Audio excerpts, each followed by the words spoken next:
네, 오늘 우리에게 주신 하나님의 말씀은 누가복음 11장 37절부터 44절까지의 말씀입니다. 누가복음 11장 37절부터 44절까지 우리 한 절씩 교독하여 읽도록 하겠습니다. 예수께서 말씀하실 때에 한 바리새인이 자기와 함께 점심 잡수기를 청함으로 들어가 앉으셨더니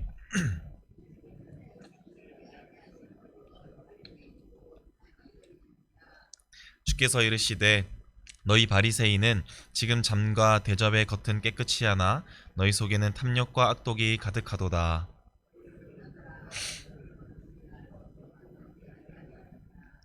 그러나 그 안에 있는 것으로 구제하라. 그리하면 모든 것이 너희에게 깨끗하리라.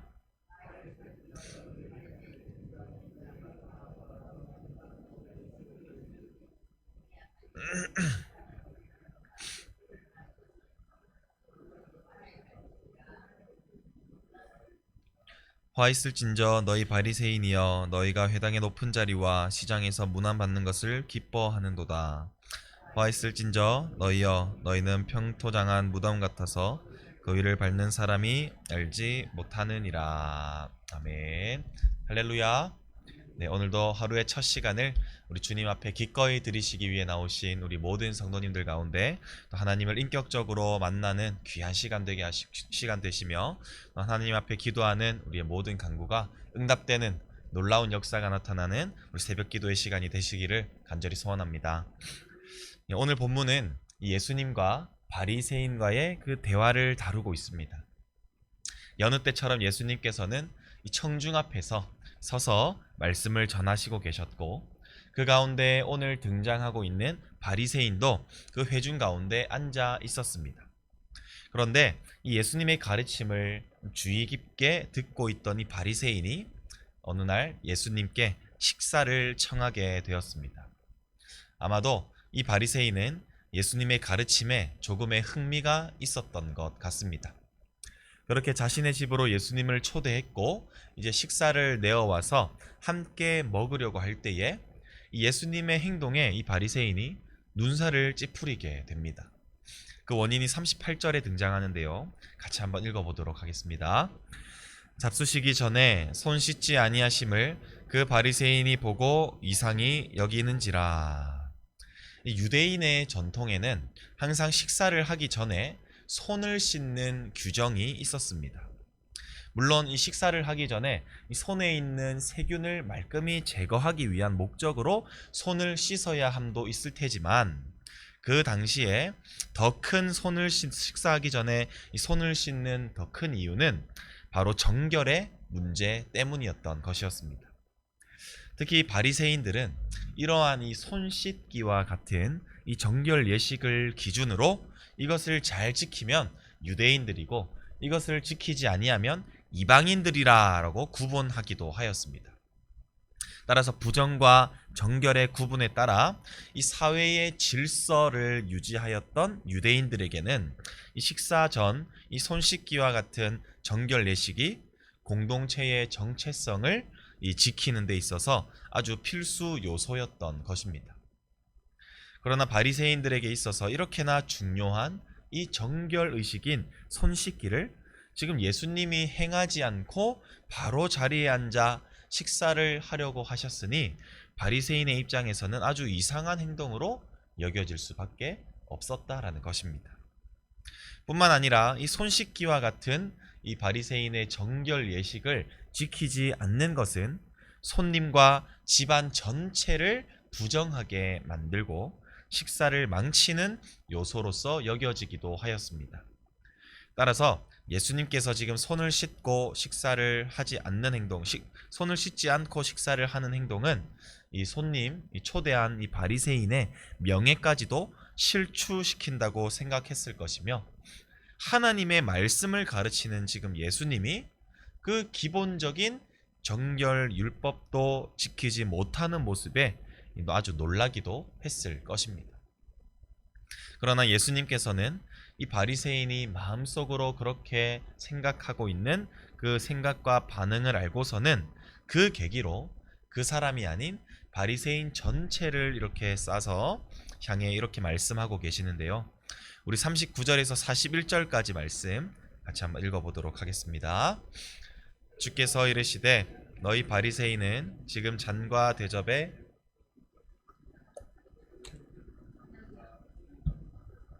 어리석은 자들아, 겉을 만드시니가 속도 만들지 아니하셨느냐? 그러나 그 안에 있는 것으로 구제하라. 그리하면 모든 것이 너희에게 깨끗하리라.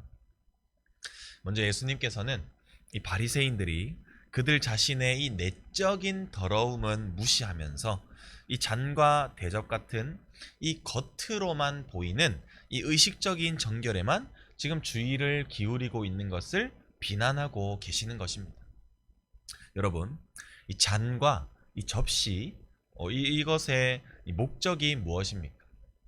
바로 물건 혹은 음식을 담는 것이지 않습니까? 이 물건이나 음식을 담기 위해서는 무엇보다도 겉보다도 속이 깨끗해야만 그 음식들을 제대로 위생적으로 담을 수가 있는 것입니다. 그러나 현재 이 바리새인들이 지키고 있는 이 정결 예법은 생명처럼 여기면서 실제로 그 마음 가운데 탐욕과 악독으로 가득 차 있어서 마치 겉은 번지르르 하지만 속이 더러운 잔과 대접과도 모습으로 살아가고 있음을 예수님께서 그들에게 지적하고 계시는 것입니다. 결국 속이 더러우면 아무리 겉이 깨끗하더라도 더럽다고 우리가 할 수 있는 것처럼 이 정결 예식으로 그들의 악함을 덮으려 하고 깨끗한 척 여기는 태도는 아주 어리석은 것임을 예수님께서 말씀하고 계시는 것이죠.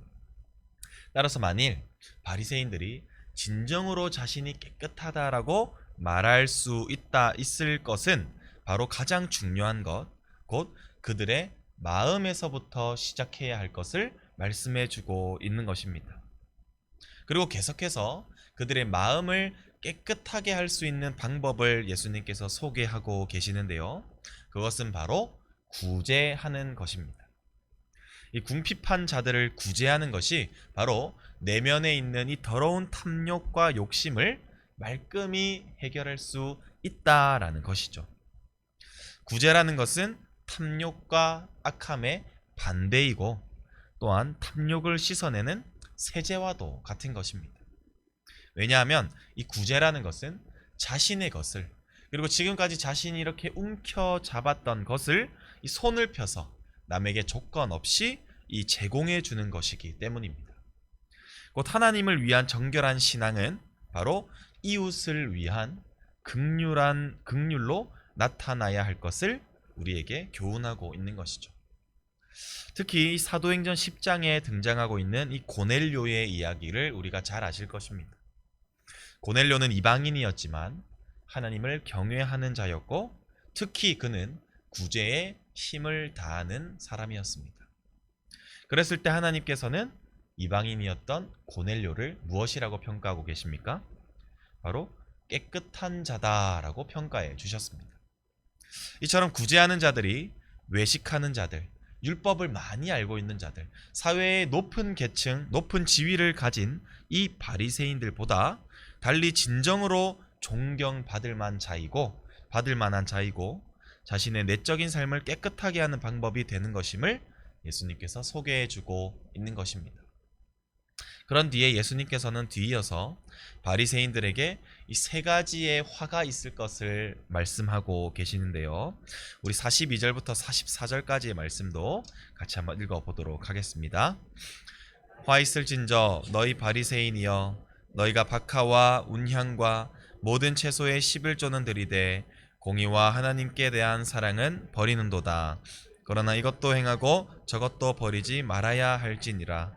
화 있을진저 너희 바리새인이여 너희가 회당의 높은 자리와 시장에서 문안받는 것을 기뻐하는도다. 화 있을진저 너희여 너희는 평토장한 무담 같아서 그 위를 밟는 사람이 알지 못하느니라. 예수님께서는 바리새인들을 향해 총 이 3번에 걸쳐서 화가 있을 것이라 선언하고 계시고 있습니다. 여기서 화라는 것은 나중에 있을 재앙을 경고하는 것으로서 만일 현재의 그들의 행동이 계속해서 유지가 된다면 그 일들로 인하여서 반드시 파멸을 당하게 될 것을 경고하고 있는 것이 바로 화입니다.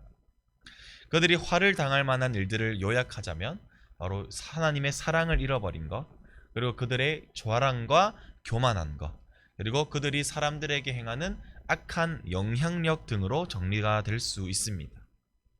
첫 번째 화는 바리새인들이 11조는 꿋꿋하게 드리고 있지만 그 마음 가운데에 그 11조를 드리는 그들의 마음에 하나님의 사랑을 잃어버렸다라는 것입니다.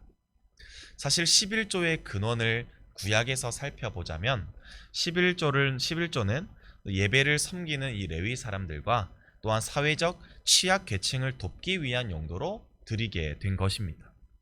그러나 바리새인들은 정작 그러한 마음인 그러한 의도가 있는 11조는 드리지만 정작 가난한 자들을 위해 물질을 사용하지 않았고 또 그 안에 하나님에 대한 감사와 사랑의 마음도 담겨 있지 않고 또한 이웃 사랑, 그 이웃을 긍휼하게 여기는 마음도 들어있지 않은 그냥 하나의 단지 종교 행위를 하는 그들의 행위에 화가 있을 것이다 라고 말씀하고 계시는 것이죠. 또한 그들은 회당의 높은 자리와 또한 그곳에서 문안받는 것을 기뻐하는 자들이었습니다. 바리새인들은 하나님 앞에 예배하는 것보다 그곳에서 많이 모여있는 그 대중의 인정과 또 대중이 그들을 향해 나타내는 그 인기를 즐겼고 또 그것을 통해서 계속해서 더 높은 지위로 올라가기 위한 그러한 목적으로 종교시설인 회당과 시장을 들락거렸던 것이었습니다. 하나님께만 집중해야만 하는 자들이 철저히 사람의 시선에만 집중하였고 철저히 그들이 높아지려 했던 그 교만한 마음, 이 신앙을 사회적인 지위와 명예를 충족시키는 도구로만 사용했던 그들의 태도는 앞으로 화가 있을 것이다 라고 경고하고 계시는 것이죠. 그리고 마지막으로 그들은 칠하지 않은 무덤과도 같은 자들입니다. 이것이 무슨 뜻일까요? 당시 유대인들은 이 무덤을 식별할 수 있도록 무덤 위에 이 회색깔의 페인트 같은 것을 회색칠을 해두고 그것을 혹여나 실수라도 밟지 않도록 주의하였습니다. 왜 유대인들이 무덤을 밟지 않아야만 했을까요? 왜냐하면 무덤에는 시체가 묻혀 있기 때문입니다. 그런데 유대인들은 이 시체를 접촉하게 되면 그들이 부정해진다라고 생각했기 때문에 그들이 부정해지는 것을 막기 위해 이 무덤마다 이렇게 회색 칠을 해서 그것을 접촉하지 않도록 구분해 두었던 것이었죠. 그런데 바리새인들이 이 회색깔을 칠하지 않는 이 무덤과도 같은 자라라는 뜻은 사람들이 바리새인들과 접촉하는 모든 자들에게 지금 부정한 것들 혹은 이 악한 영향력들을 지금 미치고 있다라는 뜻입니다. 많은 사람들이 바리새인들을 찾아와서 하나님의 뜻을 배우고 그들의 삶을 따라 살아가고자 노력하지만 정작 그들의 마음은 이 탐욕과 악한 것으로 가득하였고 그들은 하나님을 사랑하기보다 자신을 더 사랑하였고 세상을 더 사랑하였던 그들의 마음을 통하여 정작 그들의 인도를 따르는 사람들을 지금 멸망으로 이끌고 있는 아주 심각한 죄를 범하고 있는 그러한 모습을 보시면서 예수님께서는 그들의 모습에 화가 당하게 될 것을 지적하고 있는 것입니다. 사랑하는 성도 여러분, 이제 말씀을 맺고자 합니다. 오늘은 예수님과 바리새인의 대화를 통해서 기독교는 이 종교적인 행위로 완성되는 것이 아님을 우리는 확실하게 배울 수 있었습니다. 기독교는 종교적 행위로 완성되는 것이 아니라 하나님을 향한 사랑과 이웃을 사랑하는 것으로 완성된다는 것을 우리가 기억해야만 할 것입니다. 진정으로 하나님을 사랑하지 않는데 우리가 형식적으로 매 주일만 되면 자리에 앉아서 예배를 드리는 것 혹은 우리의 11조를 드리는 것은 하나님께서 기뻐하시는 태도가 아니라는 것입니다. 뿐만 아니라 우리가 하나님을 사랑한다고 입으로 고백하면서 정작 내 것을 꽉 쥐고 이웃에게 사랑을 베풀지 않는 행동 역시나 하나님께서 기뻐하시는 행동이 아니라는 것을 우리가 기억해야만 할 것입니다. 우리 하나님께서는 하나님을 사랑하고 이웃을 사랑하는 우리의 삶을 바라보시면서 우리를 모습을 보시고 기뻐해 주실 줄 믿습니다. 특히 우리 하나님께서 기뻐하시는 행위는 바로 이웃을 향한 극률한 마음을 품고 곤고한 이웃을 향해 구제를 행하는 것이었습니다. 물론 나도 많은 것을 가지고 있지는 않지만, 그러나 내 손을 펴서 우리가 할 수 있는 대로 남을 돕는 행위는 우리의 내면을 정결하게 하는 행위이며, 하나님께서는 우리의 내면이 깨끗해진 저와 여러분들을 그제서야 귀히 쓰시고 또 우리의 빈 것을 갑절로 채워 주실 줄 믿습니다.